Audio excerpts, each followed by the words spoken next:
Now tell me, how does that make you feel, Richard?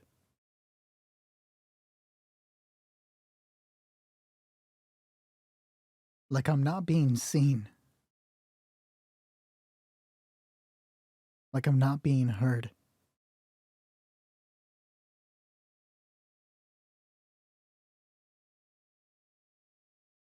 I talk to her and tell it to her, Richard. I talk to you when you're not there. Your head is in the clouds, or you're a million miles away. But you don't listen. You're sitting right across the dinner table from me, and you're not listening.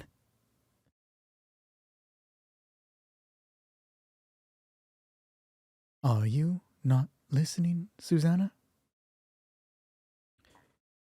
Sitting at one end of a couch,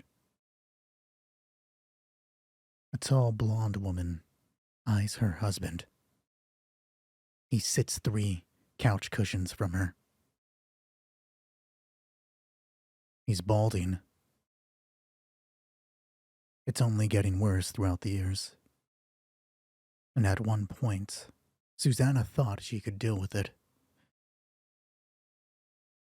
But couple that with the weight gain,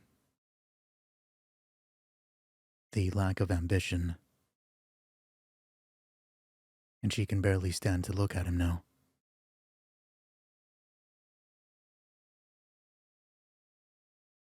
Are you paying attention, Susanna? Yes, sorry, go on. No, she wasn't paying attention, her husband says.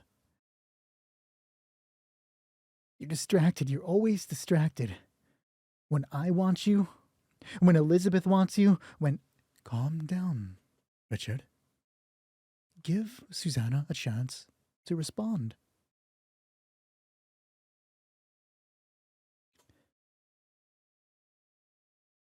You know work is always on my mind, Susanna says. I do important things, and more important than raising your own kid. I am there to raise Elizabeth with you, and you're gone more often than you're not. You missed her dance recital.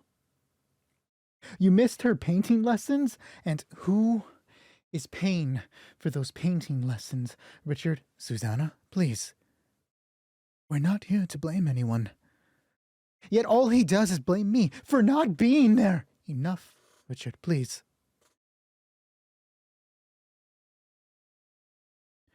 It's clear, quite clear, that Susanna's job with Umbrella is important to her. It's more than important, Susanna says. Because of my job at Umbrella, you drive a better vehicle, Richard. Elizabeth goes to her recitals, to her lessons, because I can afford it. You can stay at home and paint because I can afford it. This is a wonderful thing. You're making me out to sound like I'm a lesser man. No, not at all. Please, tensions. I'm doing this for the family. So that you can pursue your dream. And so that Elizabeth can grow up to pursue anything.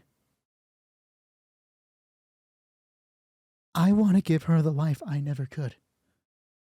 Let's explore that, Susanna, the therapist says. What was your life like as you grew up? Oh, don't tell me you brought your beeper. Hold on. She brought her beeper to counseling. I asked you not to do that. Please, calm down, Richard. Richard's mewling off. The therapist is trying to calm him. But the world is silent now as Susanna looks at the numbers scrolled across her beeper. It beeps again, a whole new range of numbers. I have to go. She stands up. What do you mean you have to go? I have to leave. It's an important trip. A trip? Where are you going now? We're in the middle of counseling. An account just fell through. I have to get it back. Make sure it's fine, or what? You know the world's not gonna end if you don't go to work, Susanna. I don't know when I'm coming back. Susanna! Susanna, if you walk out that door right now, you won't see your daughter again!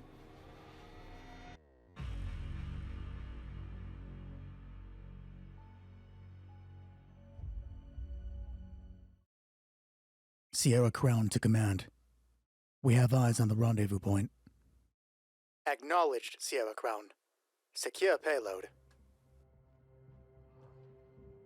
Copy that, command. Goat, window duty. Nobody approaches without me knowing. Paul, take Asia with you. See if you can find a second-story advantage. Everyone else, wait on my command. U.S.S. Sierra Team's leader, Crown, stands aside, letting Paul and Asia, two decently sized men, stroll right on past him. They all wear the same dark black BDUs and body armor. The main difference with Paul is that he has a large sniper rifle strapped to his back. He walks throughout this building with a TMP in front of him. Behind him, Asia. The only difference between their outfit is a helmet with completely glass-like, mirror-like front. His face, like every other U.S.S. member in this building, is obscured. Once they disappear off down a hall, a few seconds later, Sierra Team Lead turns around. Known as codename Crown, he says, "I'm gonna secure back door." He follows the two previously dismissed soldiers, leaving the second half of Sierra Team. Goat stands at the front of the building, back turned to his teammates. The assault gunner watches through a small peek hole in the blinds created by his fingers. Raccoon City is still. The streets only breathing, he assumes. A few feet back, Sierra's breacher leans against the wall. He covers some colorful poster, MP7 clinking to his chest. He takes a deep breath, looking towards the ceiling, and then huffs. I would kill for a cigarette. A cigarette would kill you, Wraith says from across the room. She wears a balaclava, mirrored glasses that look similar to something a skier would wear, and a black helmet. Hammer shakes his head. You think everything will kill you. Not everything. From the window, without turning around, Goat says, Yeah, everything gives you cancer these days. Without turning again, he says, The walls are made of lead, there's asbestos in my shoes, and I'm relatively certain that I've been breathing in T-virus all day. Well, you are slurring your speech. You been drinking on the job, Goat? You want to pass me some of it? Moderation, my friend. Something you don't know anything about. Fucking what? Finally looking away from his window, Goat turns to the tallest member of Sierra, Hammer. It means I ain't giving you a damn thing.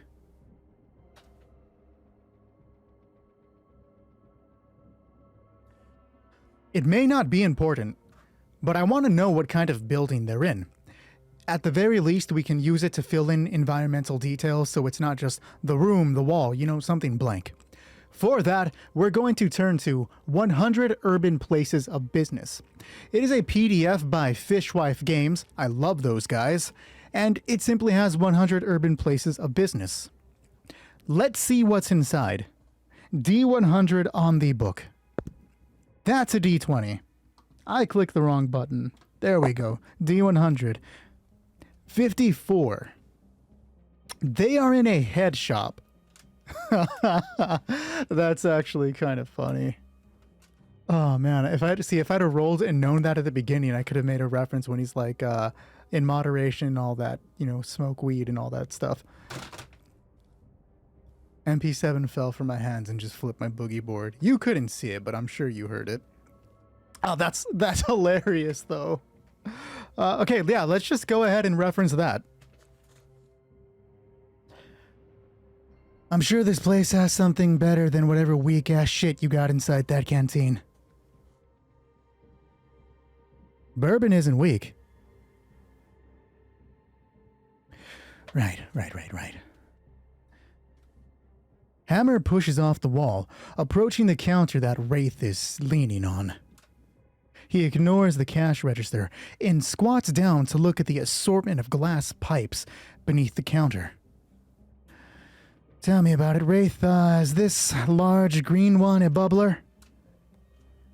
Wraith, heartily amused, leans over the counter and looks down. Gravity bong. No shit. I didn't think you'd know. I was in high school once. What, you weren't a goody two-shoes back then? Eating only collard greens and, healthy smoothie shakes? Go to hell. Already there. Terrible thing to tell him, Goat says from his window. All to Sierra Crown. Go on. We have a second-story vantage point. Excellent. How's the street outside? We are going to roll a D6 on the Oracle. The question is going to be, is the street clear? Here comes the roll. Yes, it's clear, but in D4 turns, something's going to show up. And by turns, I mean questions. So let's go ahead and do the D4. In 4 questions, something is going to show up. Countdown of 4 started, and we're good. I don't see a damn thing up here. I think we're clear. You think we're clear, or we are clear. We're clear, Captain. Goat, are you copying that? You look clear from the ground floor as well. No movement, Captain. Make approach. Hammer, Goat. Cover Wraith. I want to know what's inside that building before we go in. Goat pushes off the window, leaving his blinds. Roger that, Captain. Let's do it. Let's do it. Goat stands by the glass front door. Directly stacked on him is Hammer. Directly stacked on him is Wraith. Ready? Ready. I have left, Goat says. Hammer, you take right. Wraith, don't exit until we tell you it's clear. Understood. I gotcha. A bell dings as Goat checks left. His rifle sweeps the empty street. Scope checking every vehicle, every shop front. The distant yellow flashing lights of a street lamp. Clear left. A few seconds later, clear right. And then Wraith, from inside, follows. The slender woman has no face and is dressed in an all-black suit. The athletic woman lets the door close behind her. Bringing up the rear, she sweeps left to right. Doesn't vocalize the fact that it's still clear. She finds cover immediately. kneeling at the back of some red sedan. Goat beside her. His foot's tapping the tire. The rendezvous point is just ahead. What is the rendezvous point? We're looking to the same book. 100 Urban Places of Business. What are they approaching? 11. A bowling alley. I actually really like bowling. That was not an oracle question, so it doesn't go towards the countdown of 4. Neon lights across the street. A moon with a ring of Saturn around it, surrounded by a sea of LED lights, promising an amazing experience of cosmic bowling at the Moonlight Bowling Alley. Communicating by hand signs only. Goat points 2 fingers directly at Hammer, and then at the bowling alley. Wordlessly, Hammer breaks away from his bus bench, you know, the ones with the covers, and steps out into the street. He's keeping a low profile, crouching because he pressed B. As he scans from left to right, the MP7 in his hands looking oddly like an AK-47. Tap on Wraith. He sends her after. She darts to Hammer's side. As he sits on we'll say a truck, looking overhead, scanning with his MP7. Wraith is now beside him. She motions for the goat to follow. As she's watching the left side of the street, it's clear that he's looking left. What is on the right side of the street? What is down there? What can we say? It's technically unimportant, but I did bring it up, right? So let's go ahead and roll. We'll just do another D100. 80. Looking towards a shoe store. Down the right side of the street, where the road would curve right, and off lost into some nameless alley of Raccoon City. It's a shoe store. Was a shoe store. Payless. The window has been shattered. We'll say a military APC, just to make it colorful, is crashed into it. The front of the building burns. And the goat creeps up beside them.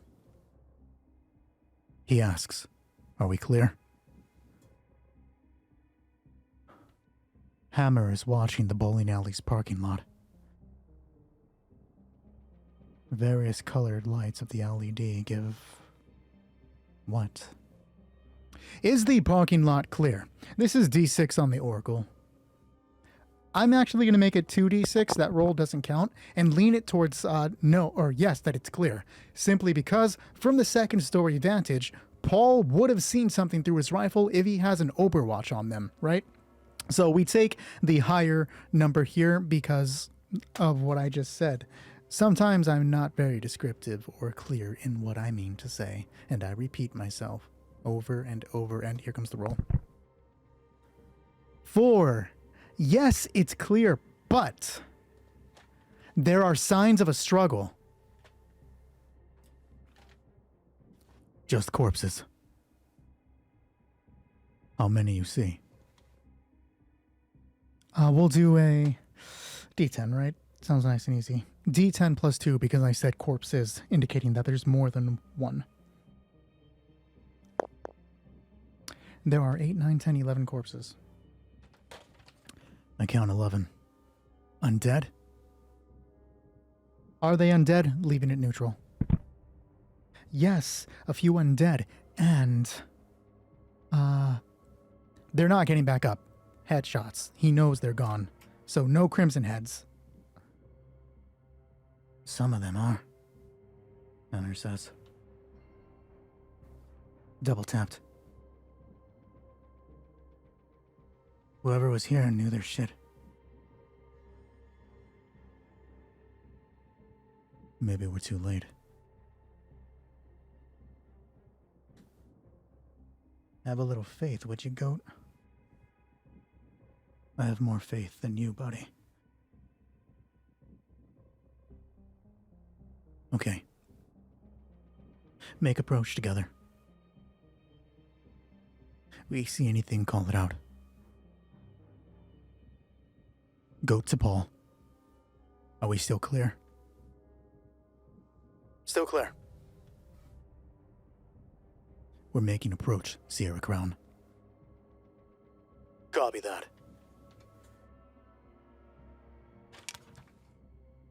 There's brass on the ground. No, let's not establish that. Even though I did say they were double tapped, and that there were dead out here, is there brass on the ground? I said there were signs of a struggle, but finding an abundance of brass means there was a full-on firefight out here. So, is there visible amounts of brass on the floor? Yes, and bullet holes. All the vehicles here have bullet holes in there, as if there was an actual straight-up firefight. That is the third question, or second question, I'm sorry, bringing us down from 3 to 2. That is also our first wild. If there was one before that, I wasn't counting. When we reach 3 6s rolled at any point during this game, we introduce a character from the Resident Evil book. That'll be fun. In fact, this whole scenario is happening because of 3 6s. It's crazy how that happens. Look at these shots, Goat says. They pass by a jeep. Bullet holes tear the door apart. A woman, a teenager, lies out the side of it, half of her body, her legs still in the jeep, her top half lying sprawled out, slumped over, as if she was trying to get out when she was shot.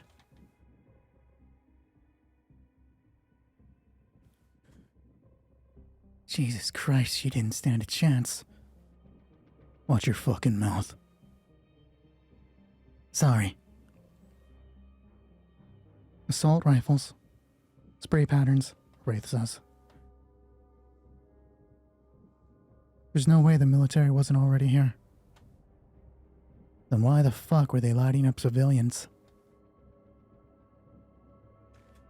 Could be anything, Goat says. No words. I want silence from this point out. Shouldn't we report that? Silence, Hammer. Move. The approach is quiet. Blood-stained grounds avoided. Gore left behind. Brass occasionally disturbed. Are any of these bodies, do any of these bodies belong to a soldier? D6 on the Oracle. Yes, they belong to a soldier, but the team may not see that body. We'll make it a difficult check for the Wraith to find it. And it is just now that I realized I have everything ready but Wraith stats. It'll be a jump cut for you, but like however long for me to pull it up. And we're back. Funny how that happens. So we're going to make this a very hard check, right? Something difficult to find because that's what the dice told us. So we're going to make it 2 reds. And we'll add 1 black on top of that.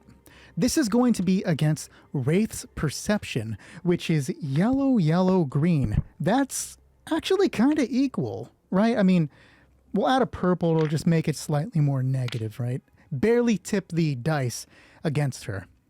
For those of you that need a refresher or an understanding of how Genesys is, I hated that, how the Genesys system's narrative dice works, you can check a YouTube video that I'll throw down in the description, and since I pointed up, I'm going to create more work for myself and put in that little tab thing that rises above me. Hopefully it's gone just about now. Why did I give it a time limit and a point to fade out? Because now that means I have to check it. Or I won't. We'll see how it goes. But for the gist of it, symbols cancel each other out, and I'll explain that as they come. Here comes the roll. Will Wraith find this hidden corpse?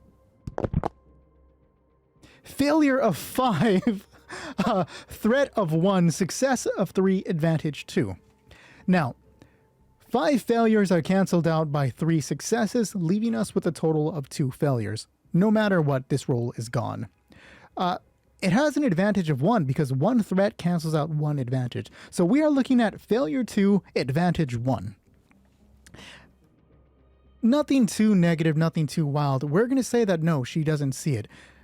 We already have established that the bodies aren't going to get up. So maybe this man killed himself. Perhaps he got bitten and just blew his own goddamn head off.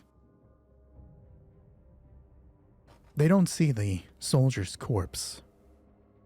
We'll say he slumped over at the back of a nearby school bus, brains splattered across the back window where you can open the door and jump out, but in the midst of the night, the red simply blends in with the brief darkness. They stand at the front of the bowling alley. Twin doors, both tinted, hold in whatever world is inside. The left side of the door is covered by hammer. The right side by goat. He points at Wraith. She slings the AK, reaches onto a pouch at her chest, and pulls out a wire camera. She feeds it beneath the door, has it connected to a small little PDA, giving her a live feed of what's inside. What is inside? We already know that there were signs of violence out there. Are there any signs of violence inside? Here comes the roll. Neutral. No, there are no signs of violence. Now that necessarily doesn't mean that there is nothing inside, just it can't be seen immediately. We're down to one question before something arrives. Trophies. Wraith says. It's a whisper. Benches. Lights are on. No cosmic bowling tonight. And here I was hoping for a quick, magical game. Shut the fuck up. Are we clear to enter? Yeah, nothing. She retracts the camera, back in the vest. Alright. God watch over us. Lead us in. Wraith reaches out, grabs a hold of the door, and pulls it open. Immediately, the hammer enters. He's followed by Goat. Clear. Clear. And then Wraith enters.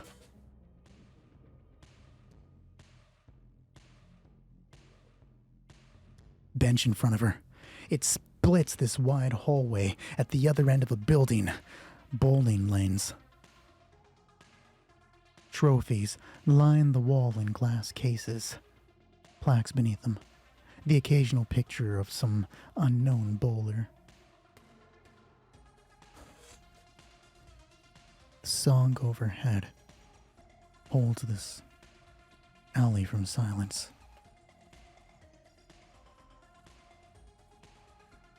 The three say nothing as they approach.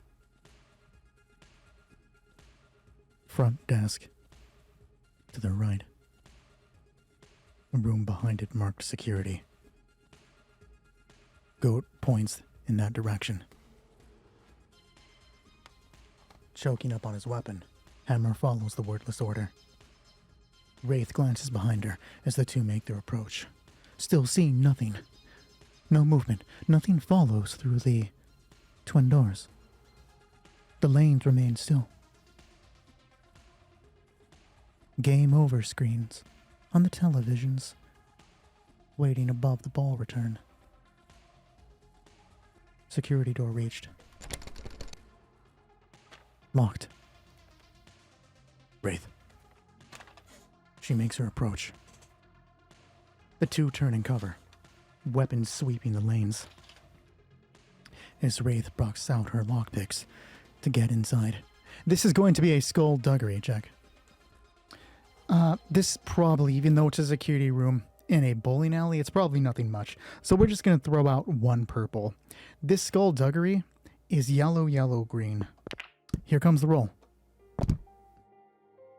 Threat of 1, triumph, advantage 2, and success. We are looking at triumph 1, success 1, and advantage 1. That threat cancels out 1 advantage. Triumph is the critical of this game. Something wonderful happens when you get it. So it also counts as a success. So it is both a success and a triumph. So this is 2 successes and something wonderful. Ooh. I was going to say something wonderful is that they find the payload, but that would be super easy. So we'll actually let that wonderful be. 2d6 leaning towards yes. Is the payload inside?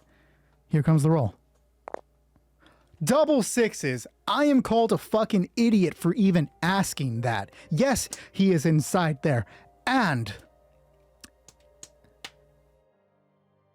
it's a triumph, so it has to be something good.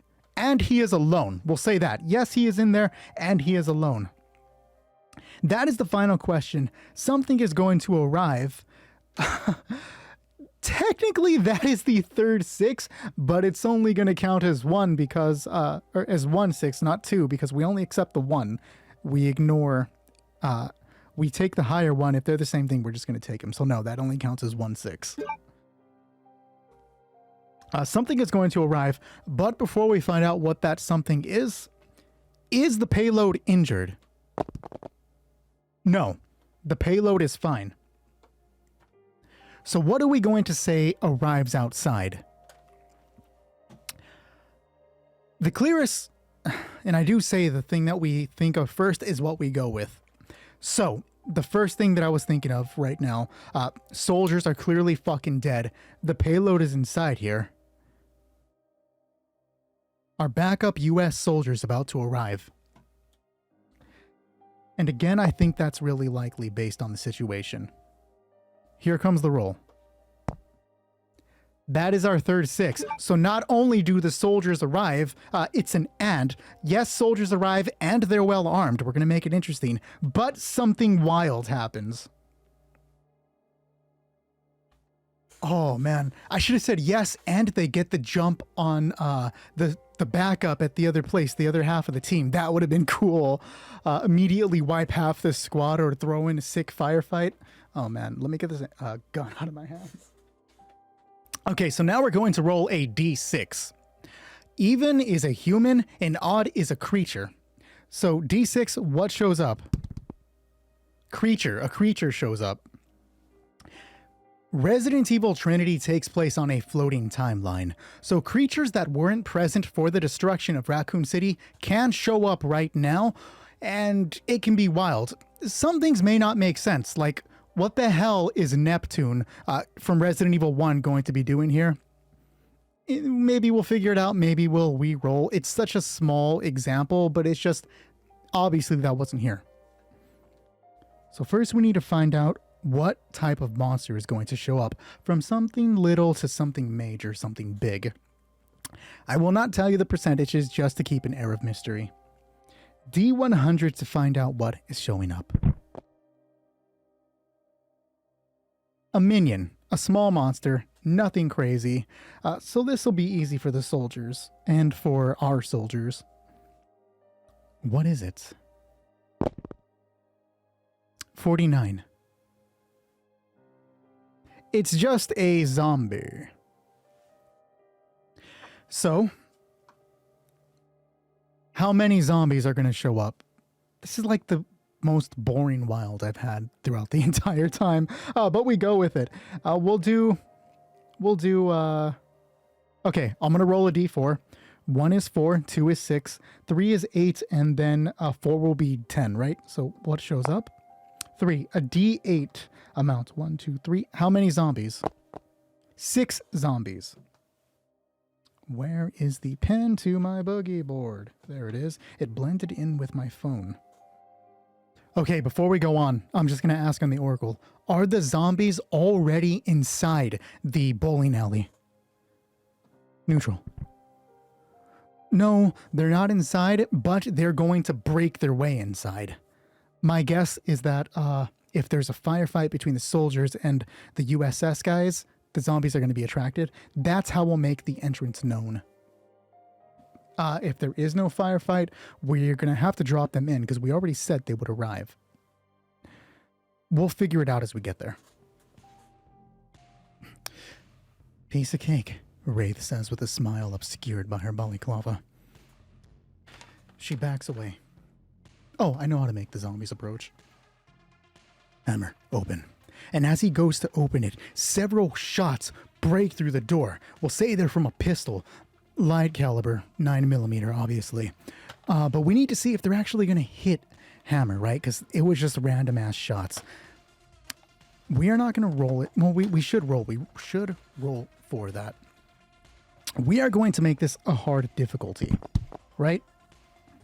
We'll make it... Yeah, hard difficulty is 3 purples. And then let me pull up the stats for the payload. Did not mean to roll. Okay, so I have the payload stats up in front of us. And he's shaky. He doesn't know what the fuck is going on. Nobody is supposed to be opening that door. So besides the difficulty of blind firing, we're going to add 2 blacks to represent like the shake, the uncertainty. I guess I'm establishing that this guy is shaky, but we're going to do it. So let's take a look. This guy does actually have the skill for ranged light. Really? That is insane. But that's a 1 with agility. So he's actually going to have yellow-green. That is a lot more than I thought he would have at all. Like, holy shit. You're a pretty tough scientist. Just a heads up, I use images relating to the various jobs or whatever for the character class. The scientist inside is not William Birkin. And here comes the roll. Does he hit Hammer? Threat of 3, failure of 2, success of 1, advantage 1. So this is a threat of 2 with a failure of 1. That threat of 2 is going to be, let me take a quick look at the table of spending encounters. Spending symbols, sorry. And I'll jump ahead when I figure it out, but you should see a piece of it up top. We are simply going to make it so that there are 1 black is added to the scientist's next check. We're going to be spending the 2 threats as if they were the success or advantage symbols on our side. Hammer. Yeah. Shit. Immediately, Hammer goes to return fire, but his arm is tapped by Wraith and he's pushed aside.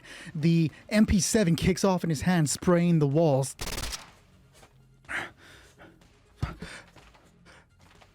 I'm going to actually roll before I do anything. We're going to check the Wraith stats, right? For a streetwise roll. Maybe we're going to roll this against 2 purple. And this is yellow, green, green. And he has 2 black to his next thing. So we're going to make that 2 blues for her. And this is going to be Wraith. Is she smart enough to say that, friendly, identify yourself, we're U.S. soldiers here to help? And I think she is, but we're going to roll it first. Here comes the roll. Success of 3, advantage 4, threat of 2, failure 1. I don't know why I read it backwards. But that is success of 2 with advantage 2. Yes, she is. Ceasefire friendly! United States Marines, identify yourself! Sorry! A voice from inside. I'm Dr. Betruger! We're going to make entry, Wraith replies. Lower your weapon. We're here for your extract. We are not your enemy. Did I hit anyone? No. Watch my back. Do it. Wraith pushes her way in. AK-47, sweeping a series of servers to the right, several monitors that watch over the bowling alley, and then the point of her gun stops on the scientist, Dr. Betruger, whose hands are up. There's a 9mm at his feet. Are you alone? Yes. His eyes narrow at her as she's lowering the gun. You're Marines. You're not dressed like Marines. Covert operation, she says. We're here to get you out. Now that he sees her, he's probably more suspicious. This is an Umbrella scientist trying to bug the fuck out, so why wouldn't he immediately expect, seeing someone like this, that they might be dangerous? I guess the first question to ask is, because I doubt that everybody with an Umbrella knows what the U.S.S. actually are, so he's supposed to have U.S. coming to extract him, right?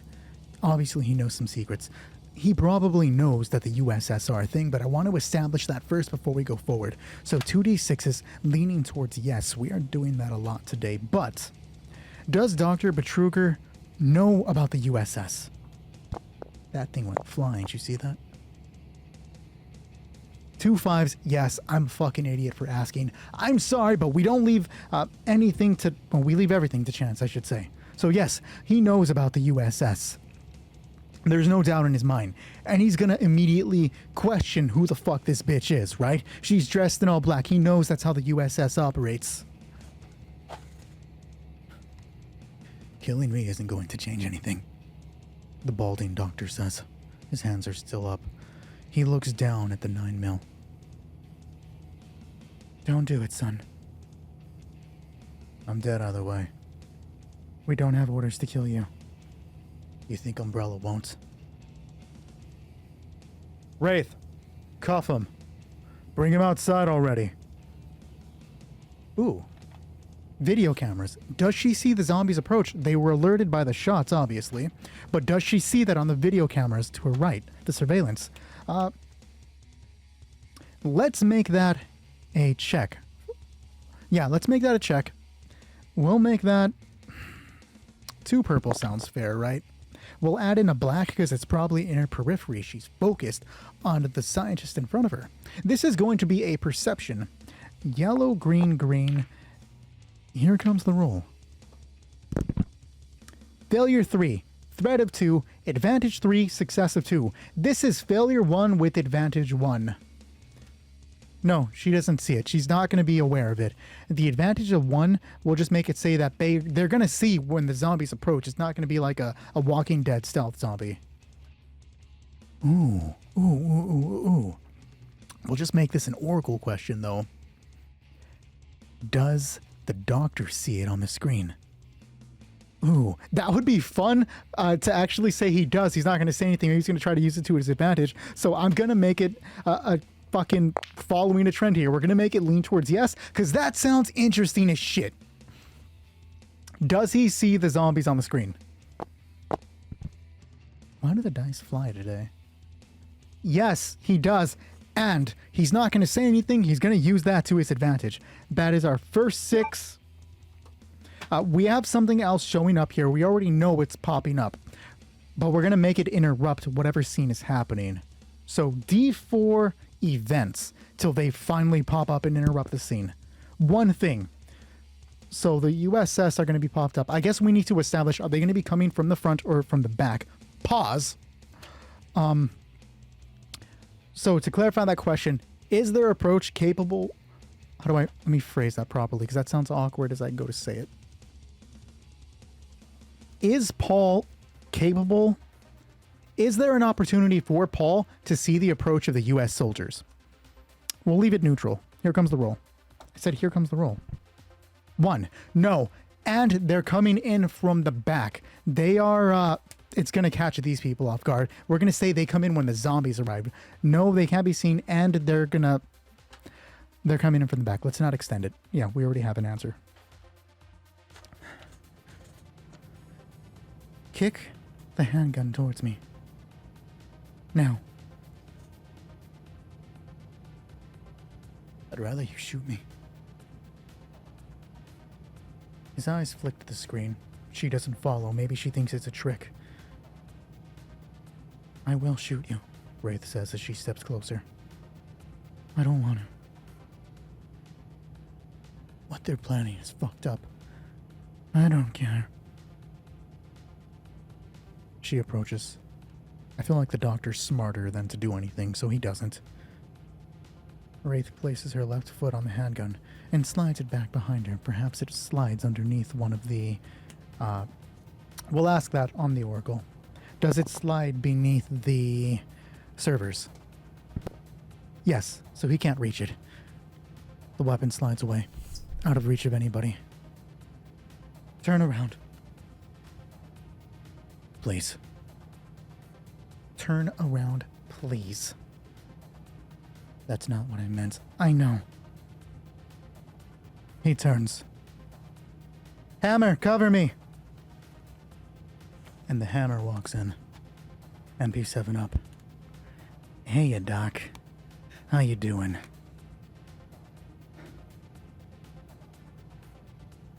Betruger says nothing. Wraith takes some zip ties, gets them behind his back, and then hears it. Undead! Approaching. I had him. If you want to go and cover. Yeah. You stay close to me, and I get you out of here alive. You do something I don't like, I get you out of here with one less leg. Do you understand me? Yes. Good. Oh, come on. She grabs him by the back of his long white lab coat because he's a scientist. He has to have a long white lab coat and forces him around. Her AK one-handed to the right as she moves him to the door. Gunshots are already echoing down the hall. Obviously, that's going to tip off the soldiers. Were you already met by your extraction team? He says nothing. Answer me, goddammit. Yes. They're dead. Do as I say and you won't be joining them. Continued gunshots. The group begins to back away.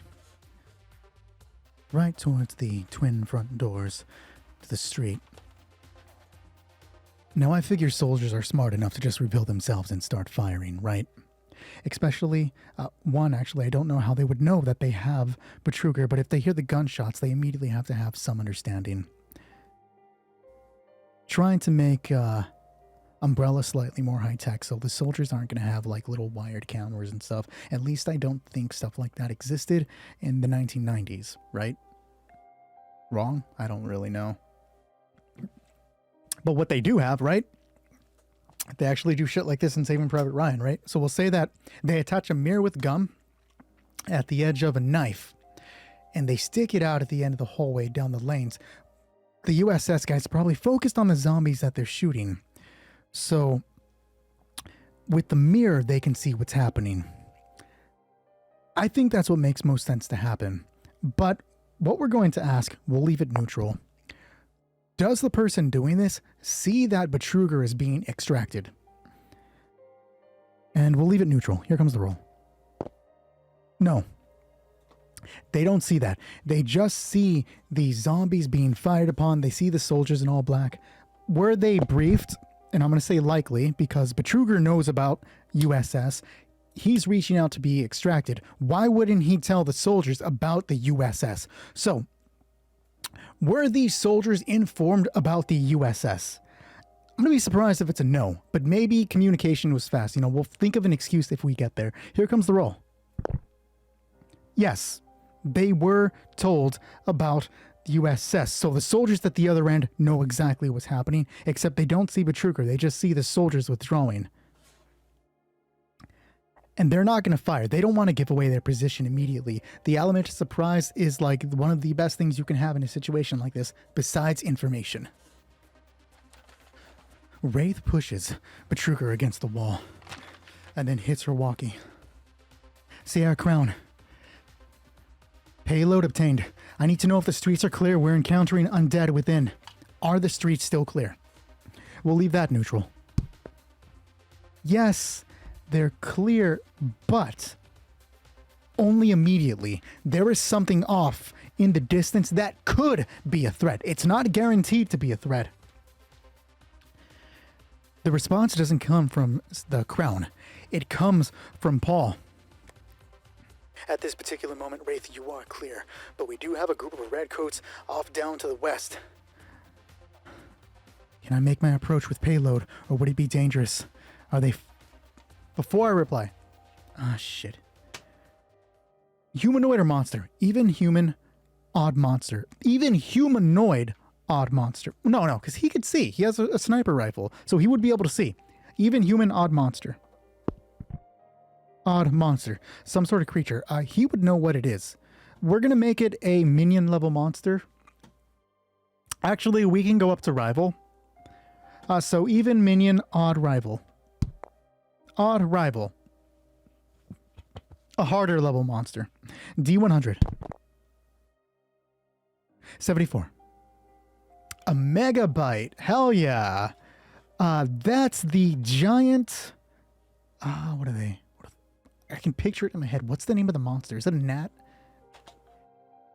A flea. A giant flea, right? Let me just pull up the picture to make sure I have this remembered correctly. Yes, they are giant fleas. From Outbreak, the one where you go in the subway. What's Underbelly? I want to say it's called Underbelly. I really need to beat Outbreak, man. How many megabytes? I didn't mean to roll that. D4. 3 megabytes. Okay. 3 megabytes off down the road. They might be a threat if she fires at any point when she's outside. If anybody fires at any point when they're out in the road, then they'll be attracted, right? Any chance of being fired upon outdoors? Wraith asks. Negative. They're BOWs, Wraith. You should be able to make it. They've got quite a ways to go. Roger. Keep me covered. I will. We're gonna go outside, and you're not gonna run. You're not gonna do anything fucking stupid. Do you understand me? Yes. Let's move. The door is pushed open. He's pushed on ahead. She has both hands on her AK. I want you to walk straight and walk forward. Don't do anything stupid. I will put a bullet in you. I know you will. We'll say the zombies indoors get taken care of easily. The U.S. soldiers are going to hesitate for just a moment. Not hesitate, but just watch as the other two back up. Wraith turns her head for a moment to see the two approach. Is she being watched by the scientist when she does that? Neutral. Because he's probably staring ahead. Yes, he is, but he will not take advantage of her looking away. BLW's downrange. Take no shots. Copy that. Spread out. The goat orders. Eyes on Betruger. The three of them move directly across the street. Inside the bowling alley. Zombies defeated. Door closed because they were being watched. I'm going to say the U.S. Army makes their approach. Moving directly past the corpses to the twin doors watching outside. They're smart enough to use the surveillance cameras, right? They probably know that's where they were going to meet him. So a couple of them at least are going to check the cameras. And I think it's likely that they spot what's going on outside. Here comes the roll. Yes, they spot what's going on. That is our second wild. The communication happens between. They know what's out there. They know that Betruger's been been captured. The way I've been picturing this inside my mind is that Betruger is several feet ahead of Wraith. So she is there. They know that if they take the shot at Wraith, they may hit Betruger. But the soldiers are probably going to take care of the other two, right? The simple fact is, Umbrella didn't kill Betruger outright, so the soldiers are probably going to think that they obviously want this man alive or he'd be dead. That's not a problem. I'm going to say the soldiers think that. So it's going to be an immediate attempt on the other two, on Hammer and Goat. How are we going to make that happen? What do we roll for that? Let me bring up stats for the U.S. soldier real quick. It's going to attract the megabytes. It's going to be cool. What's interesting here is that the soldiers don't have any sort of stealth skills. they're going to be making a stealthful approach, but they're not going to have anything to assist with that beyond the fact that stealth is governed by what I believe is agility. Yes, it's governed by agility. So let's see how quiet they are as the soldiers try to push their way outside to get advantage on these U.S.S. operators, right? So this is going to be agility 3. They have no bonuses to it. We're going to give them a bonus because they're focused, them being the U.S.S. Sierra, they're focused on Betruger. They're focused on threats up ahead. I doubt they're not entirely blind to what's happening behind them, but we're still going to offer 1 blue directly towards this check. We'll make this against... I'm going to make this against both Goat and Hammer. So I didn't think to bring up U.S.S. stats, right? So they have a vigilance of 3. That's not bad at all. What is vigilance governed by, though? Willpower. So they just have... Didn't mean to roll. That's too many. They have 3 yellow against this roll. These guys are much more skilled than these generic soldiers.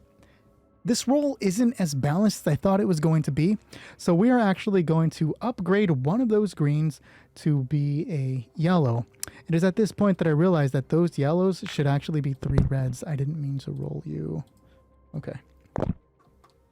That's what the roll should be. Can you all come together? Hold on. Thank you. All right, so that's what the roll should be. We are going to roll this twice. The roll collectively for the soldiers, and then once each for both of the NPCs. So this first roll is going to be for... It's going to be for the goat, who's probably looking back and forth, right? So here comes the stealth roll. Is the goat going to notice this? Success of 5, advantage 2, threat of 3. This is success of 5 with a threat of 1. No, the goat does not notice this at all. The soldiers succeed overwhelmingly in their approach. With advantage, it's actually threat of 1, right? Because the advantage is canceled out by the threat. But this is still an overwhelming fucking success. We'll use the success to cancel out any negatives that the threat would bring out. But damn, 5 successes is insane. Part of me wants to not even roll for Hammer, but that's not fair. So what we're going to do in this reroll, we're just going to add another blue to represent that. Let's see if they can get the drop on Hammer. Success 4, advantage 3, failure 1. This is success of 3. Look at how many fucking reds there were against this. Okay, no, they succeed this. Success of 3 with an advantage of 3. They're going to aim. This is full on going to be an aim against Hammer. When Hammer takes his shot, oh, that's going to be brutal against him. Brutal, I should say. So this is going to add a blue, right? Where is the aiming thing? I think it... No. It's spending 2 to add blue to the next check. So they're spending both blues to add both advantages that we have remaining. All 3 advantages, actually. All 3 advantages are going to be spent to add blue to the next. Or do we have something crazy? Hold on. We're actually going to spend those 3 to shoot a Hammer and disable him for 3 advantage. So it's going to drop him directly out of the fight. And then whatever happens from that point on happens. Sierra moves forward. Wraith, her weapon trained squarely on Betruger's back, his hands behind his back. He glances, spots the soldiers, doesn't say anything, turns forward and smiles. That smile is captured by... We should roll for the person overwatching them. I didn't even think about that. Oh, shit. Because he has a clear view on the alley, the bowling alley. But he's also checking the megabyte. He, this entire time, referring to Paul, right? So he has to split his attention. It's not going to be that good. So they had an approach of 3 green, if I remember correctly. We gave them a blue. And Paul has a sniper rifle. This is going to be against... Oh, shit. We had one of the greens upgraded. Right? What is their... Agility. It's based off agility for them. 3, yeah, okay. So that was their roll. Paul is a fucking sniper. I was going to give him another purple to represent the threat of watching over the megabytes. But we'll make it another blue for that. Here comes the roll. Does Paul see this? Success 3, advantage 2, failure of 1, threat of 3. No. No, the Spec Ops people are gonna get the fucking jump on them with a success of 2 and a threat of 1. So we're gonna reduce the threat that was gonna take a shot on... no, we can't do that. This is an entirely separate roll with a threat of 1. This is going to add black to the next character's check, actually. So we'll say Paul's going to whip over and take the shot, and that's going to add the black to that next roll that they make. So this is the attack roll, right? If this first attack succeeds against Hammer, it's a disabling shot. And then we'll add the black afterwards because he doesn't see them. Once the shot pops off at Hammer, then the sniper rifle is going to... Stumbling over my words right now. Then the sniper rifle is going to interject and stop the attack that would probably be deadly against the goat. Wraith is feet behind Betruger, her barrel aimed squarely at his back. The doctor walks with his feet bound behind him. He glances briefly at the people ushering him forward. In that brief glance, he spots the soldiers, the United States operatives, pushing their way out of the alley, spreading out between the vehicles. And Wraith tells him, "Eyes ahead!" He does as he's told.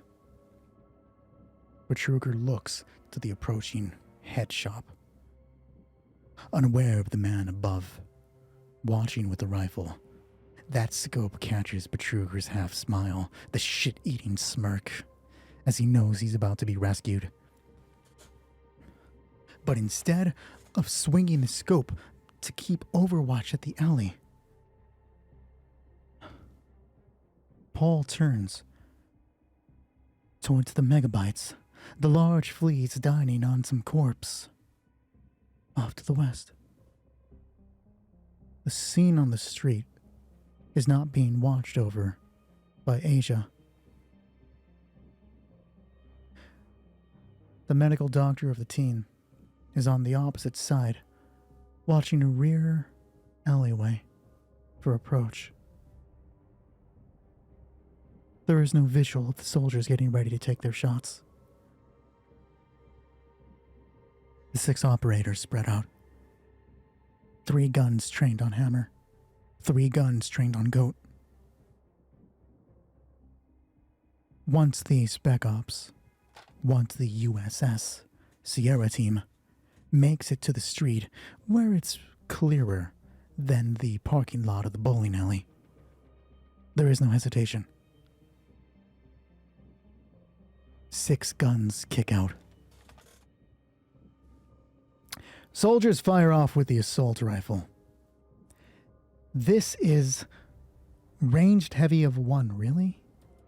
I'm going to have to double check these stats and make sure I don't have anything screwed up, because I feel like they should have more stats, more in ranged heavy. The U.S. soldiers feel a little weaker than they should be. But nonetheless, ranged heavy is governed by agility. So this is green, green, yellow for their shots. This is a medium-ranged attempt against the Hammer for 2 purple. And I said if this shot hits, it's disabled. He is disabled. He has 3 shots going out on him. So we are going to roll 3 separate ones. The first one is going to be the disabling shot. They have surprise advantage as well, right? So we're going to give them... We are going to reduce one of the purples because he doesn't know that he's in danger. Here comes the roll. For the first one, against Hammer specifically. Before we take this shot, Hammer has a soak of 5 and a wound threshold of 14. Ignore that roll. That was me clicking into the dice app.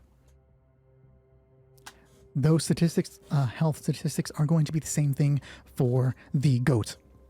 Here comes the first attack roll. That actually would have failed if that's what we were using. Here it comes. Success of 5, advantage 1. This is just a disable, so this doesn't deal damage, I believe. Let me take a look. When dealing damage to a target, have the attack disable the opponent or one piece of gear rather than dealing wounds or strained. Okay, so the first one is just a straight down. No damage is dealt. But that would have been fucking damaging. We are talking about... he can't... It wouldn't have been an auto fire. They can't auto fire. But this would have been a total of 14 damage. More than half of Wraith's health would have been gone in an instant. And by Wraith, I mean Hammer. He still has 2 further attacks coming. He could just be gunned down in the street right now. Here comes the second attack. Success 2, advantage 4, threat of 1. This can be an auto fire. Actually, before you auto fire, you have to up the difficulty before you can do that. Actually, I forgot. Nonetheless, we didn't do that, so we're not upping the difficulty. This attack is just a success of 2 with advantage 4. It's not a disabling blow. We are going to... He can't even attack. We are going to use it to add blue to the next character's attack. So this is going to be... Next allied character's check. The next person firing in this is going to be with advantage of 3. 3 blues for the next shot. Nonetheless, immediate damage dealt is damage 9, 10, 11 damage. Subtracted by 5, Hammer takes 6, and he's disabled. Drop down to 8. There are 2 blue added to the next one. I'm sorry, it is 3 blue added to the next one. And we are going to trigger auto fire, which adds 1 purple, I believe. Let me take a look and make sure before I go forward. Do I have that here? Yes, so we activate 2 advantage on this to deal multiple damage, right? It inflicts 1 additional hit on success. Here comes the roll. We might be killing off Hammer right away. Success of 6. Advantage 3 with a threat of 2, so a success of 6 with advantage 1. So that can't be an auto fire, not at all. But that success of 6, every success adds 1 additional damage. I didn't explain that before, but that's why the damage is going harder. The assault rifle deals a total of 9, right? With that 6, that is 15. It is reduced by 5 due to the armor for this soldier, the soldier's soak, for Hammer's soak, dealing a total of 9. He had 8. This is straight death. We don't need to disable. Hammer is fucking dead. This is a simultaneous attack, right? So actually, the black of the sniper rifle isn't going to be applied immediately. It's going to apply because if they're happening at the same time, we can't say one is shot and then immediately at the exact same moment it's turned. No. So we're going to say the first attempt against the Wraith is the one that gets the black. But nonetheless, same exact shit is about to happen to the goat. Here comes the roll. Advantage 5, threat of 2. This is a failure. That advantage is going to be applied to the next one, though, right? So, I just realized with the logic of what I was saying about the sniper rifle not being able to turn, why our advantage is going to apply here. If it's all a simultaneous attack, ignore that. We'll just roll. Next one comes up. Success of 4, advantage 3, failure of 1, threat of 3. I should have upgraded the difficulties, but this is only 1 attack. This succeeds, and the advantage and threat cancel each other out. This is a success of 3. So that is 12 damage dealt. Minus 5, 8, 9, 10, 11, 12. So it's 7. The goat is brought down to 7 health.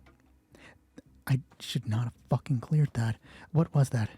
Yellow, green, green. Can I bring up the roll?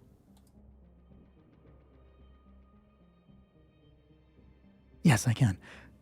So it's green, green, yellow, purple, purple. That's the exact same roll. Useful that I can do that.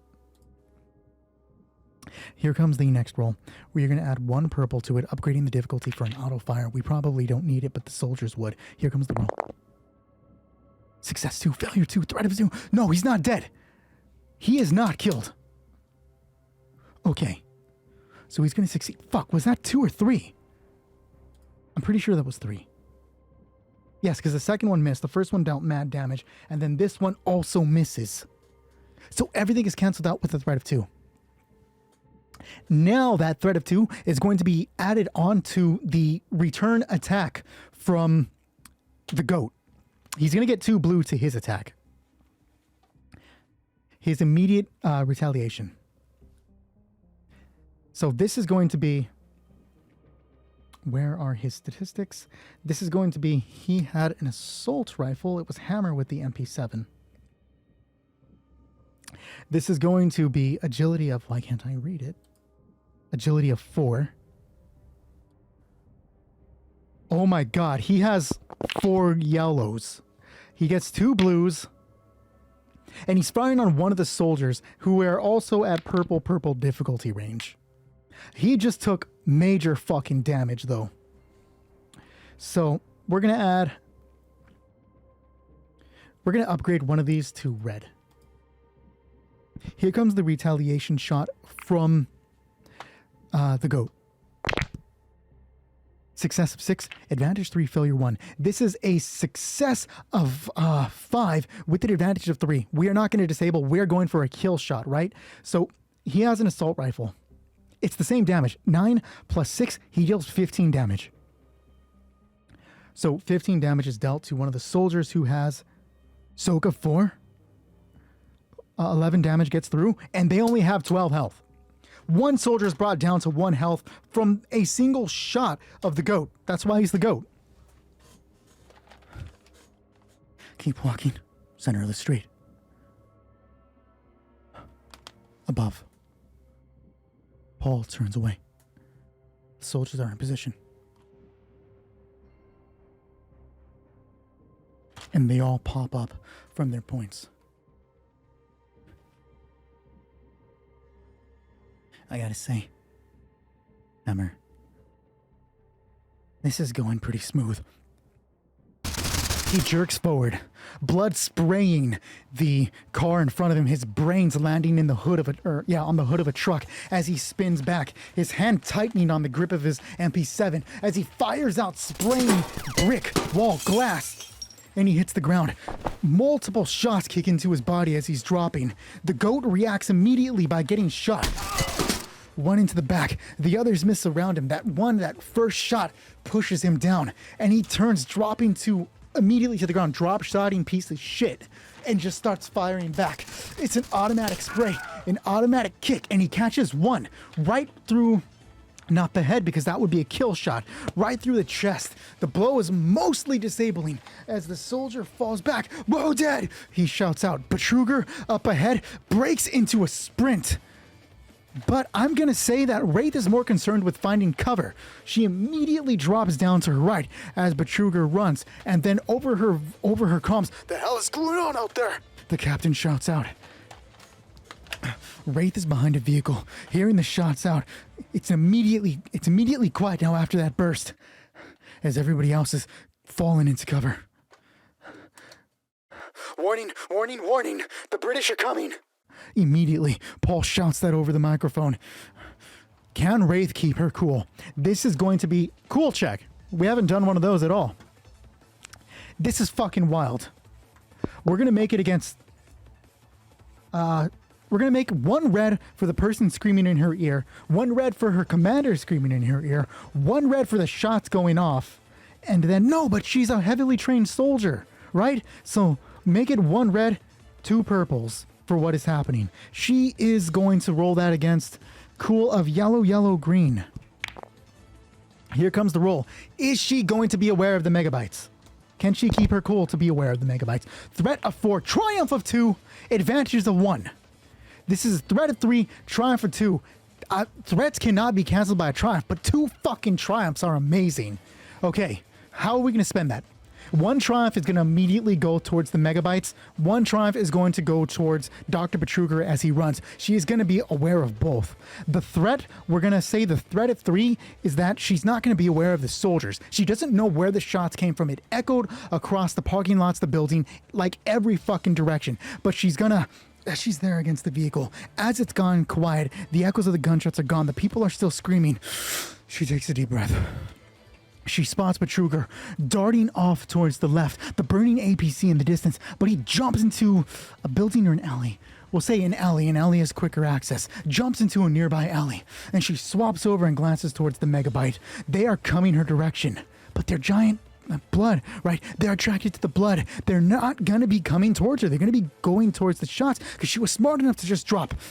She falls, watches the megabytes approach, watch them jump on the hood of a vehicle, but go towards these shots, these soldiers. She spots Betruger.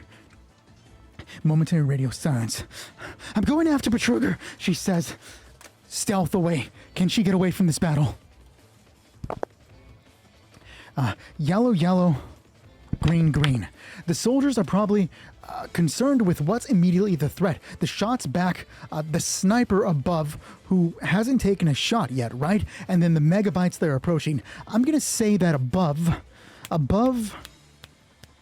Paul is smart enough to not immediately fire and give away his position at the BOWs. He knows something is happening. Maybe he knows the BOWs can assist. We're going to make this...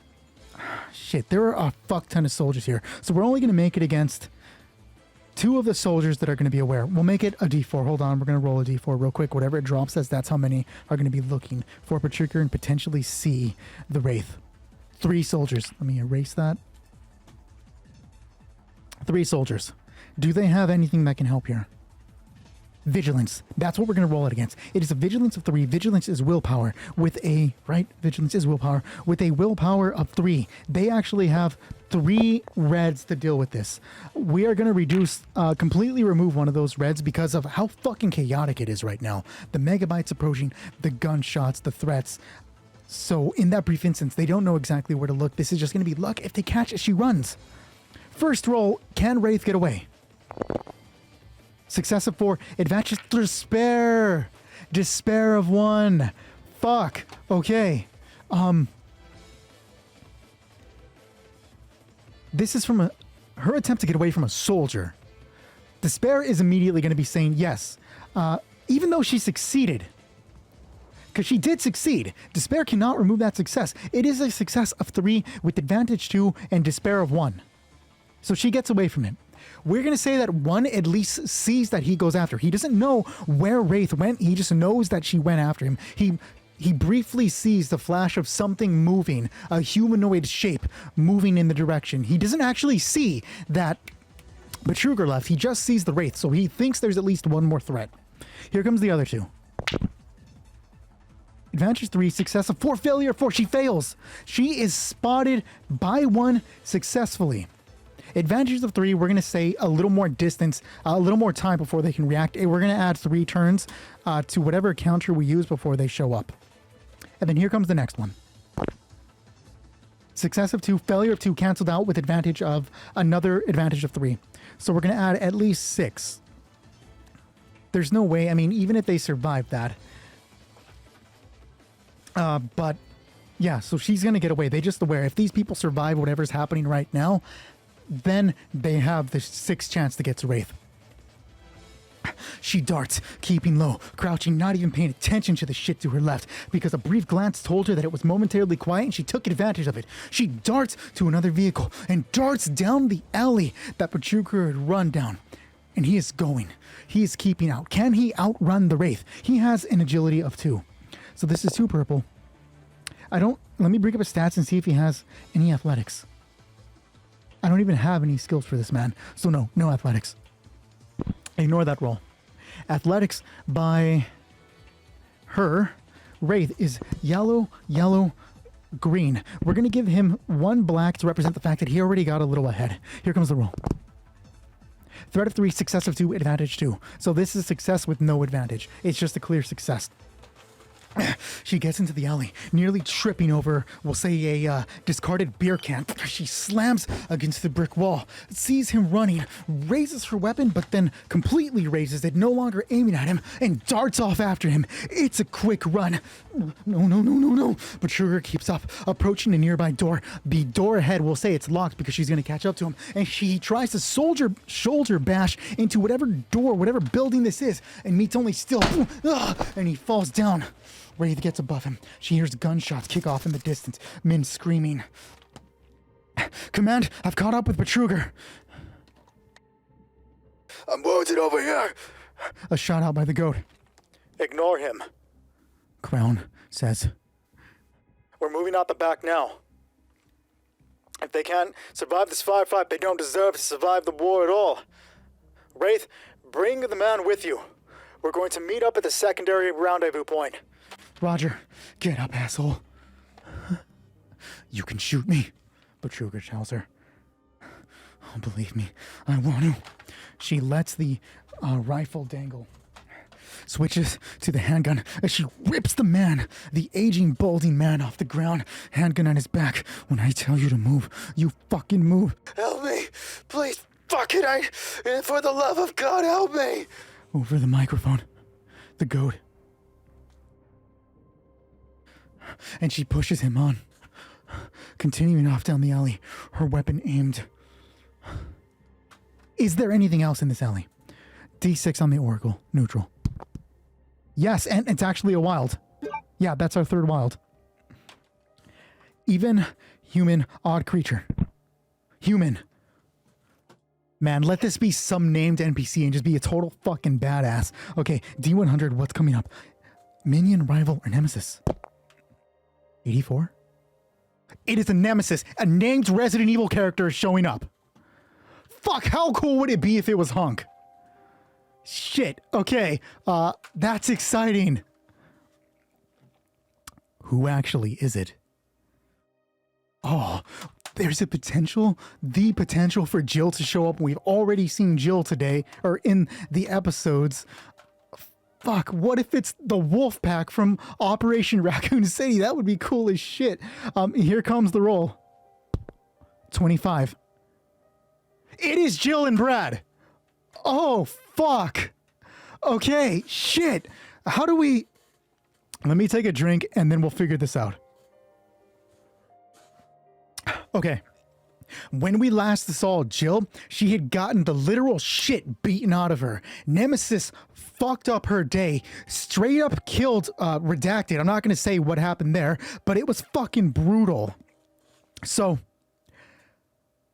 but the paper here that I'm rolling off of says it's Jill and Brad, right? So, immediate thought. Brad rescued her. They were supposed to meet at the RPD. I'm 90% sure that's what the story was when in Jill's episode. She was going to meet Brad at the RPD. He rescued her. She was injured. He found her. I guess what I want to ask is, did he make it to the RPD before he found her? Neutral. Yes, he did, but it was crawling with creatures. His cowardice took over, and Brad retreated. In that retreat, not happenstance, he decided to go and find Jill. And he did locate her. That's obviously what it is. Their approach back now, I'm assuming they're headed back towards the RPD. He has to have done something to help out Jill. He's not going to let her stay brutalized. So we are going to give her... Fuck, how do we do this? Even she's at half health? No, because we need 3. We need 3. 1, he wasn't able to heal her. 2, she is at half health. 3, she is at 75% health. 4, she is at full health. What is it? Full health. He gave her a first aid spray. Jill is fully back in action. This is going to be fucking wild. Okay, before we go forward, we're going to leave this neutral. Oh, we have to roll twice. Neutral first. Does the Wraith know what Jill and Brad look like? Here comes the roll. It could be positive, like 2 dice saying yes, because maybe they would have given them that information. But if the Nemesis program was being activated, they might not have given Spec Ops that information. So that's why we're leaving it neutral. Here comes the roll. Yes. She would recognize Jill, but by name. So she doesn't know the face or Brad. She just knows their name. She's heard their name. Does the doctor know about them? And he's a whistleblower. He's trying to get out. He probably does. Leaving it towards neutral. Does Dr. Betruger recognize Jill and Brad? Those dice went flying. That looks like a no. No. No, he doesn't recognize. But he does see survivors. He is going to call for help. But he doesn't know what it is. You just keep moving. And she has a gun to his back. Hand on the back of Betruger's white coat as she's pushing him forward. And then Are they being chased by Nemesis? I know that, fuck, dude, that would be introducing another character, but like, how chaotic would that be? We're just gonna leave it neutral. Are Jill and Brad being chased by Nemesis? No, and they got away from him. That's not even gonna happen during this episode. They're clean. Less interesting, but I wanted to know. And as the Wraith is pushing him ahead, making him move, urging Betruger on, a door opens. Popping out of the building is Jill, because she's probably going to lead first. And then she stops. Left of the alley is clear, but then her handgun is trained at the scientist and the Spec Ops soldier behind. Jill is a paranoid woman. She knows what this is. She doesn't know that he's being escorted. She just knows what Spec Ops is. What is it? And then Brad steps out behind. Oh, fuck. Both of them aimed their weapons up. It's a brief stalemate. Shots in the distance, more screams. Voices over the radio that the Wraith is trying to ignore. Just keep moving, this doesn't concern you, Wraith says. Yeah, I agree. Brad starts moving towards the other building. Another end of the alley, we'll say, not even a building, another alleyway leading out towards the street. I don't think Jill is the type to do this. In fact, the doctor's gonna go... we're not even gonna roll that. Jill is the type to help. Let him go, she says. Not gonna happen, bitch. Move. Brad, where the fuck are you going? Okay, I did say he would recognize my name. Just saying it automatically is gonna make me... I just said it, acting it out. So yes, the Wraith is gonna recognize. And she's just gonna fire at Jill. Oh, but she needs to get him out. She needs to get him out. So she's not just gonna openly firefight. But she recognized what's happening. This entire time I've been tapping up my earmuff like they have to hold out and tap it to communicate. So it's not just an open microphone. She's not gonna know to call for backup. The others are already moving out. Her side of Sierra is in a fucked up firefight. We are in an interesting situation here. Based on the video games, specifically the end of Resident Evil 3's remake, we know that Jill has the balls to take a shot at somebody being held hostage. That's how she saves Carlos. So Jill is gonna do this. She won't fucking hesitate. Maybe she's already thinking back to earlier when she hesitated with the hounds, and she's not gonna let it happen again. She's at full health. This is her second chance to save someone who needs her. Jill will obviously take the fucking shot. They are in a close range difficulty, short. So this is only one purple. The doctor is in front of her. So we're going to upgrade this purple. Go away. We're going to upgrade this purple to a red to represent the fact that Betruger is directly in front of the Wraith. What's Jill's shot? I need to know her ranged light skills. Let me bring up the book real quick to verify that, because I don't think she just has ranged light of 1. Jill has a ranged light of 4. She has range light of 4 with agility of 4. Jill's shots are just 4 fucking yellows. That is insane. With the critical of 2, accuracy of 2, I believe accuracy of 2 adds blue, right? Let me check. Yeah, accurate adds 2 blues to the shot. That is insane. What's the superior quality do? It adds a blue to the end of this attack. So she's not a blue, an advantage. So whatever this roll is, it's an automatic advantage. She's going to try to shoot through Betruger to hit the Wraith. Here comes Jill's roll. Threat of 2, success of 3, advantage 3. This is now advantage 4. Threat of 2. It's now advantage 2. Fuck, that's not enough to activate immobilizing the Wraith and making this an easy escape for her. That would be cool as shit. What's Vicious 3? That's adding critical damage. The critical for this is a 2. So we can trigger a critical hit right now and just fuck up the Wraith's day. I think we should. I really think we should. So let's go ahead and do that. The damage is dealt. Samurai Edge deals 5 damage. With a success of 3, 8 damage is dealt to the Wraith. She has a soak value of 4. This is 8 damage minus 4. So only 4 damage gets through to the Wraith, who has 13. Still, that's nothing to scoff at. Dropping her down to 9. Solid hit, plus the critical. Now, the critical is going to be a D100 on the critical injury table. And then because of Vicious 3, Vicious adds 10. So 30 is added to this. Realistically, the hardest thing we can get is like a fucking terrifying injury blowing out the Wraith's eye or some shit. So, D100. Here comes the roll. We're adding 30 to whatever is on it. This is now an 85. She is winded. The target cannot voluntarily suffer strain to activate any abilities or gain additional maneuvers until the critical injury is healed. But we're going to translate that to be that, like, the wind is literally knocked out of the Wraith and give her a chance, Jill, a chance to save this man. As the Wraith is getting ready to issue an order, Jill doesn't hesitate. The Samurai Edge rises and the shot goes off.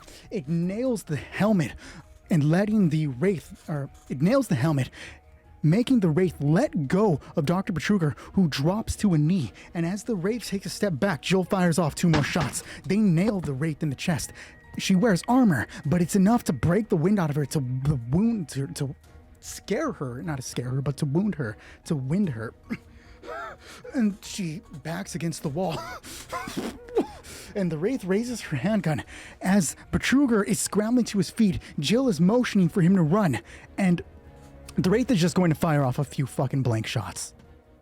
This is still close difficulty. But we're actually gonna also make that red and black. She's winded, she's fucked up. She just took the shot, she's slightly dazed from it, right? The Wraith has handgun, because that's what I said she was using. She has a handgun of yellow, yellow, green, green. Here comes the roll. Shot at Jill.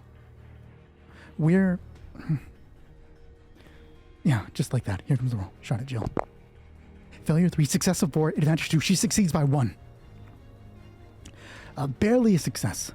The advantage 2 is going to add 2 blacks to the 1 black to the next character's check. So Jill's next check. Wait, can I even spend anything? Yeah, she just can't suffer strain. So she can't succeed at that. So it's gonna add 1 black to Jill's shot. So in the shot, the Wraith's about to order when the shot hits. Boom! Stumbles back against the wall.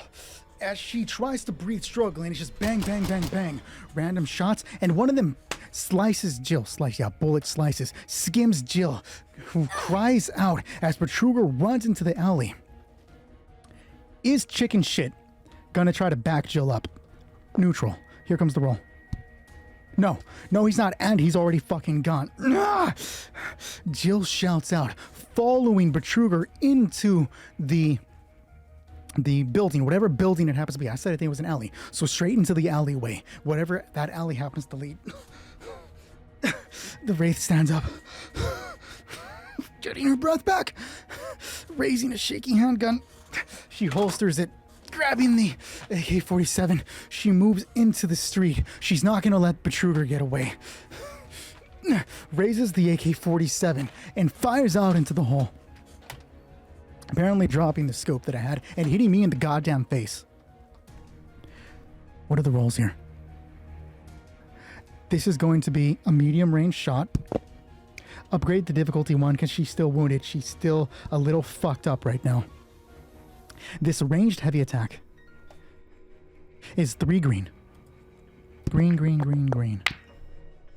And she's going to blindly fire. If she even manages to hit something, we're going to roll for and decide on what that is. Okay, here comes the roll. Threat of 2, failure 1, advantage 3, success. She succeeds by 3 with an advantage of 1.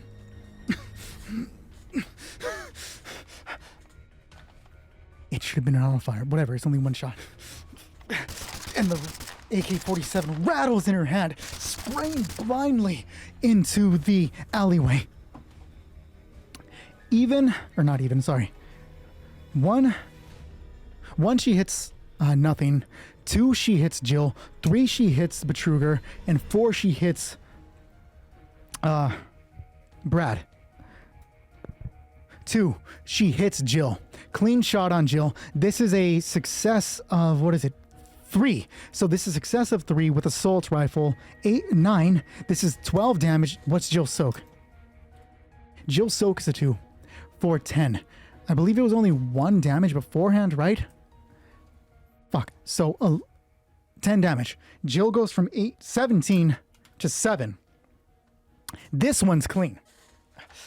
As the random spraying happens, as the random spraying... Breath. Chill, bro. Fucking chill. As the AK rattles in her hand, the Wraith isn't aiming. The shots are going wide. Ricocheting off brick. Ricocheting off steel from not abandoned, from trash cans. One of the ricochets nails Jill in the, we'll just say again in the back. Keep it nice and light. She cries out, stumbles into the wall, and they turn into the alleyway. The Wraith is struggling to keep up, struggling to breathe. Crown, I've lost him. I've lost him. He's being chased by Valentine and Brad Vickers. Son of a bitch. You're fucking up, Wraith. Where are they at? Back towards the street. Back towards the street. When did Wraith gets there? End of the street. And turns. Vehicles. Door. Unnamed buildings. The firefight. She's not even hearing it anymore.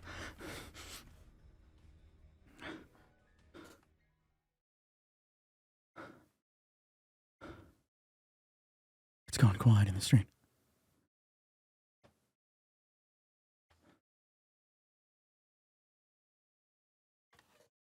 She presses up against the glass face of some storefront, cautiously looking behind her. Her air is starting to come back, but there's an ache in her chest. Maybe something's broken. This is going to be a stealth check for Jill. Jill doesn't have any stealth.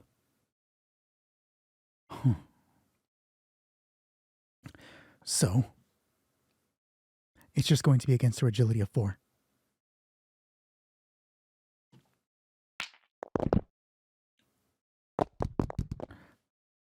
This is against the perception. The vigilance, actually. Yellow, green, green. Completely neutral for both sides. Failure 3. Threat of 3. Advantage 2.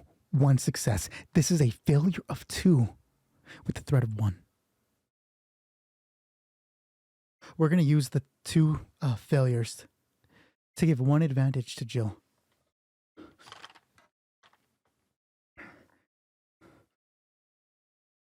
Out of the corner of her eye, she spots the movement, the white lab coat inside whatever building this is. And the Wraith turns. She's about to fire through the glass when the brief reflection shows that Jill is approaching from behind with the knife. It's drawn, and Jill screams out as she rushes forward. It's over! This is going to be a close quarters, 1 purple. Jill's attack. Melee because of her finesse, is going to use agility. Does she have a knife? She doesn't have any knife attacks. Ranged, heavy, athletics, coordination, cool, vigilance. No knife. So this is going to be 3. It's going to be 1, 2, 3, 4 against this attack. And I think I said we were going to give her something else, right? We'll just upgrade one of the greens to a yellow to represent catching Wraith off guard. Here comes the roll. Success 2. Advantage. Triumph. Now we're going to use the triumph to disable. She spots Jill coming from behind, and as the Wraith turns around, Jill steps in, blocking the AK-47 from drawing closer. It kicks off next to Jill's ear, but the blade finds purchase within Wraith's armor. It pushes right through, catches the chest, and as Jill turns and tries to twist, it breaks the knife to pieces. The Wraith screams out. She feels the tip of the blade shatter in there, feels the knife go off. Jill lets go, grabs Wraith, and with the helmet on, slams her against the brick wall beside the building. 2, 3. Oh man. Dude, I have so much to say about this one. Like, I don't even know where to begin. Okay, so first off, I adjusted the gain on the mic right before doing this, and I usually check, so either I didn't check how it sounded, or I thought it sounded okay at the time, but whoa, my mic was way too sensitive this time. I think it ruined the audio a little bit, and the only reason I, kept this episode was because it felt good at the time that I recorded it. I thought I did, this amazing show, and I was like, oh man, I'm super hyped, this is gonna be great, and have you ever seen, or the phrase, a train wreck in slow motion? Because the longer I got into this video, I was just like, oh, that's wrong. Yeah, that's wrong. What was I doing there? Oh my God. Just constantly.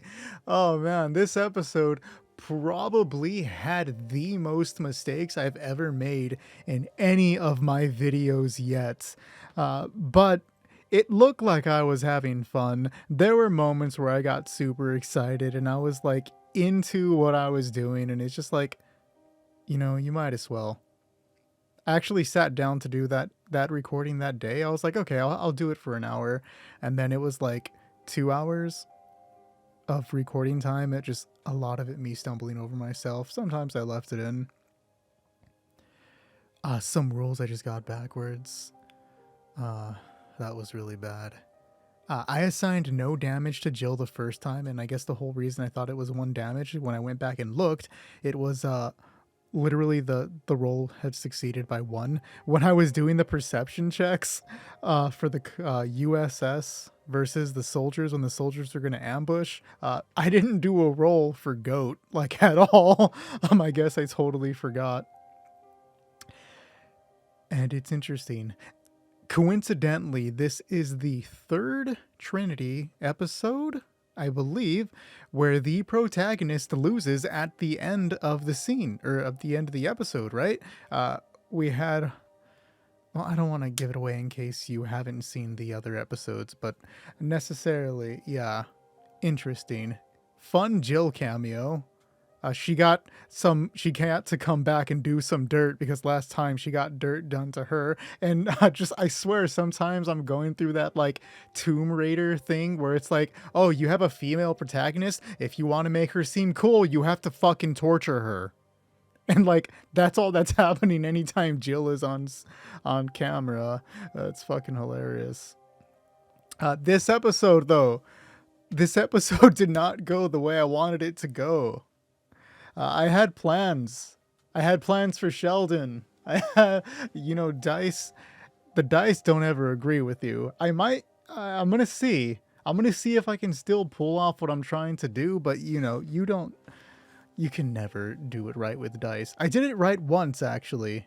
But I think that's because I had the time to sit down and think about it, and I wasn't live playing it. I was writing it all down, and that time it went the way I wanted it to go. So we'll see how that is. Wraith isn't dead. Just spoilers, by the way, for the next episode. Whenever I record it, Wraith isn't dead. I actually have a way to continue this that seems pretty fun and interesting, so we'll explore that next. Of course, this is a major detour from what I wanted it to be, but hey, that's part of the fun, right? Shit. I'm wondering how much time has passed between Jill and Sheldon's little misadventure to now. I don't know if I'm ever going to explore that, but it's just fun to think about the fact that Jill went from getting beaten down, like, pretty bad to being found by Brad. Like, how are they even in the same location? Where is this area of this episode, the bowling alley? Where is that situated with everything else? Because beforehand, everything was pretty close together, and there's nothing saying that the bowling alley can't be close to everything else, right? I mean, I didn't establish anything besides a bowling alley. Has there even actually been a bowling alley in any of the Raccoon City games? There probably has. But here I am rambling, right? We gotta stop doing that. I've been talked into doing something that I wanted to do, but also like I've had no plans to doing. So that's going to inject itself into the schedule relatively soon. We'll see how that goes. If it's, based on what happened today, it's going to go just swell. I hope to see you when I put it out. Until then, I'll be in other worlds.